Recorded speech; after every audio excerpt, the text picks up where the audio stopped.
Hello everyone, welcome to Internet Learning. Hope you all are doing well. So today we are going to start with chapter number 3 of class 9 civics, and the chapter's name is Electoral Politics. So first of all, if you haven't watched the earlier chapters, then please click on the I button, there you will find the playlist. So let's start with our today's chapter, that is Electoral Politics. तो जैसा कि आप chapter के name से ही समझ सकते हो कि इस चैप्टर में हम कुछ इलेक्शंस से रिलेटेड पढ़ने वाले हैं। इस पूरे चैप्टर में हम समझेंगे कि इलेक्शंस क्या होते हैं, किस लिए होते हैं, क्यों ज़रूरी होते हैं, किस तरीके से होते हैं, तो ये सारी चीज़ें हम जानने वाले हैं।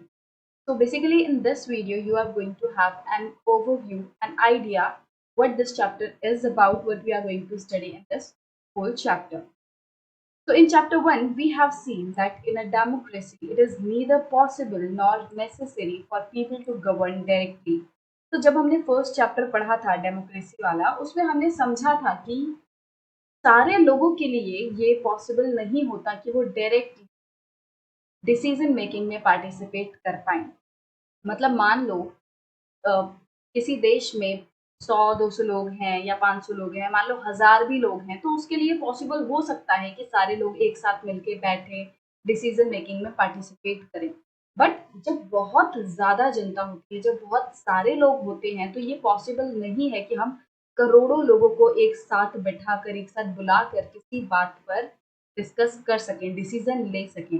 और कई बार ये भी होता है कि खुद लोग रेडी नहीं होते, खुद लोगों का मन नहीं होता कि वो आएँ और डिसीजन मेकिंग पार्टिसिपेट करें।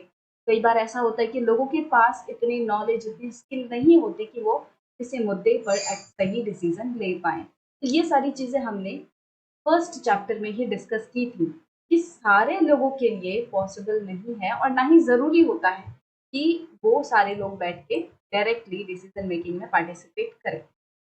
राइट? और इसीलिए हमारे पास जो एक सॉल्यूशन बचता है पार्टिसिपेट करने का, जो कि सबसे ज़्यादा हमें आजकल देखने मिलता है हमारे टाइम पे, वो है रिप्रेजेंटेटिव जो डेमोक्रेसी होती है। वो चीज़ हमें सबसे ज़्यादा हेल्प करती है इस चीज़ की जो प्रॉब्लम है कि बहुत सारे लोग एक साथ पार्टिसिपेट नहीं कर सकते डिसीजन मेकिंग में, तो उसका सॉल्यूशन है representative democracy. So the most common form of democracy in our times is for the people to govern through their representatives. तो हमारे टाइम पे सबसे कॉमन जो फॉर्म ऑफ डेमोक्रेसी हमें देखने मिलेगी वो ये वाली डेमोक्रेसी है जिसमें कि लोग अपने रिप्रेजेंटेटिव्स के थ्रू गवर्न करते हैं, डिसीजन मेकिंग में पार्टिसिपेट करते हैं। In this chapter we will look at how these representatives are elected. तो हम इस चैप्टर में ये देखने वाले हैं कि ये जो रिप्रेजेंटेटिव्स हैं ये किस तरीके से चुने जाते हैं। We begin by understanding why elections are necessary and useful in a democracy. तो सबसे पहले हम इस चैप्टर की शुरुआत इस चीज़ से करेंगे, ये समझने से करेंगे कि इलेक्शंस क्यों होते हैं, वो क्यों इतने ज़रूरी हैं और वो एक डेमोक्रेसी में किस तरीके से फ़ायदेमंद होते हैं। We try to understand how electoral competition among parties serve the people. उसके बाद हम ये भी समझेंगे कि जो इलेक्टोरल कंपटीशन होता है, मतलब कि जैसे अलग अलग पार्टीज हैं, आज के टाइम पे आप देख लो भाई बीजेपी है, कांग्रेस है, दोनों आपस में लड़ते झगड़ते रहते हैं, एक दूसरे पर इल्जाम लगाते रहते हैं, आरोप लगाते हैं। तो ये जो इलेक्टोरल कंपटीशन है, इलेक्शंस में जो अलग अलग पार्टीज का कंपटीशन होता है, ये लोगों को किस तरीके से सर्व करता है, लोगों को इस कंपटीशन से कैसे फायदा होता है। We then go on to ask what makes an election democratic. के बाद हम ये पढ़ेंगे कि आखिरकार किसी इलेक्शन को हम डेमोक्रेटिक कब बोलेंगे। तो we have already discussed some of this thing that what makes an election democratic in our first chapter itself, where we discussed the various features of a democracy. तो उसमें हमने देखा था कि फ्री एंड फेयर इलेक्शंस होना एक important feature होता है डेमोक्रेसी का। तो we have discussed to some extent this topic in the first chapter, but इसको हम और अच्छे से इस चैप्टर में भी समझेंगे।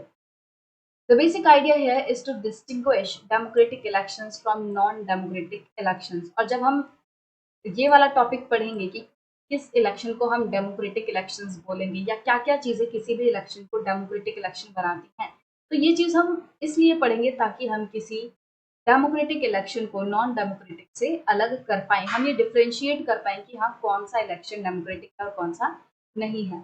So the chapter tries to assess elections in India in the light of this yardstick.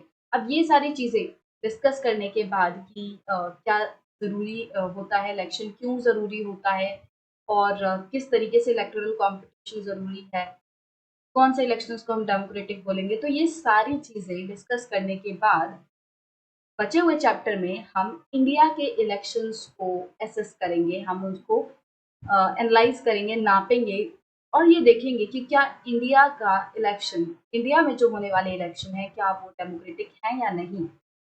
We took a look at each stage of elections from the drawing of boundaries of different constituencies to the declaration of results। तो इस पूरे chapter में हम क्या करेंगे, जब हम India का एग्जाम्पल लेंगे इंडिया के इलेक्शंस को समझने के लिए, तो हम क्या करने वाले हैं, हम इलेक्शंस के हर स्टेज को समझेंगे, हर स्टेज पे एक तरीके से अपनी नज़रें दौड़ाएंगे, उसको समझने की कोशिश करेंगे। तो हम लोग कहाँ से समझने की कोशिश करेंगे, from the very beginning, from the very start, कि जब कॉन्स्टिट्यूएंसीज बनाई जाती हैं, जब अलग अलग कॉन्स्टिट्यूएंसीज बनाई जाती हैं, बाउंड्रीज खींची जाती हैं, तो उससे हम शुरू करेंगे और एंड तक पढ़ेंगे कि जब इलेक्शन के रिजल्ट आते हैं।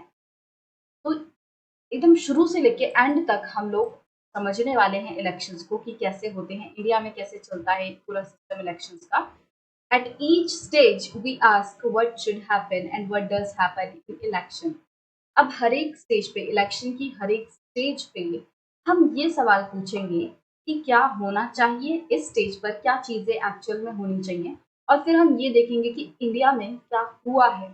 तो हम जैसे इंडिया की परफॉर्मेंस को एनालाइज करेंगे, जैसे आप एग्जाम्पल के तौर पे समझ लो कि आपको पढ़ाई करनी है, तो हम ये नापेंगे कि जैसे आपके पूरे टेस्ट पास करने तक का पूरा सफ़र, आपके फाइनल एग्जाम्स में अपियर होने तक का, उसका रिजल्ट आने तक का सफ़र है। तो हम शुरुआत कैसे करेंगे, आपका स्कूल में एडमिशन होगा, आप जिस क्लास में हो उसके पहले डे से अटेंटिव हो या नहीं, आपने सारी बुक्स सही से पढ़ी हैं या नहीं, आपने नोट्स सही से बनाए हैं या नहीं, आप क्लास में अटेंटिव हो या नहीं। तो ये सारी चीज़ें हम आपकी देखेंगे कि ये चीज़ें होनी चाहिए। सबसे पहले हम ये देखेंगे कि क्या-क्या होना चाहिए, कि भई बच्चे को सही से पढ़ना है, क्लास में अटेंटिव रहना है, बुक्स को रीड करना है। ऐसा नहीं है कि बस टीचर को सुना क्लास में और बस हो गया, ऐसा नहीं है। You will have to read, कि क्लास में रीडिंग करनी है, मतलब जो बुक है उसको रीड करना है, हार्ड वर्ड्स को समझना है और क्वेश्चंस प्रैक्टिस करने हैं, क्वेश्चन पेपर्स जो हैं पास्ट ईयर के उनको प्रैक्टिस करना है। तो ये सारी चीज़ें हमें करनी होती हैं।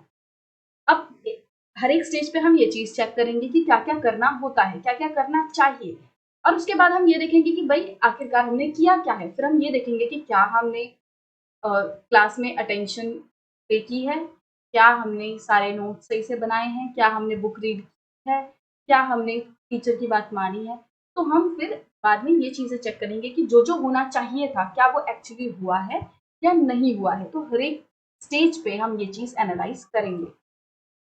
Towards the end of the chapter, we turn to an assessment of whether election in India are free and fair। और चैप्टर के खत्म होते होते हम ये चेक करेंगे, ये असेस करेंगे कि क्या इंडिया में जो इलेक्शंस होते हैं वो फ्री एंड फेयर हैं या नहीं। Here we also examine the role of the Election Commission in ensuring free and fair elections।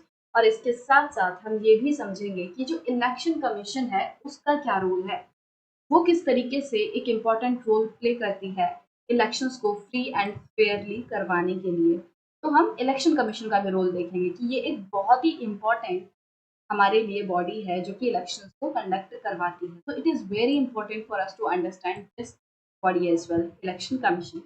तो इस चैप्टर में हम वो भी पढ़ेंगे और अब हम अपना जो चैप्टर है वो एक्चुअली नेक्स्ट वीडियो से स्टार्ट करेंगे। इस वीडियो में आपको आइडिया लग गया है कि आप पूरे चैप्टर में क्या-क्या चीज़ें देखने वाले हो, शुरू से लेके एंड तक। अब नेक्स्ट वीडियो से हम शुरू करेंगे कि भाई इलेक्शंस क्यों होते हैं, किस लिए ज़रूरी है, राइट?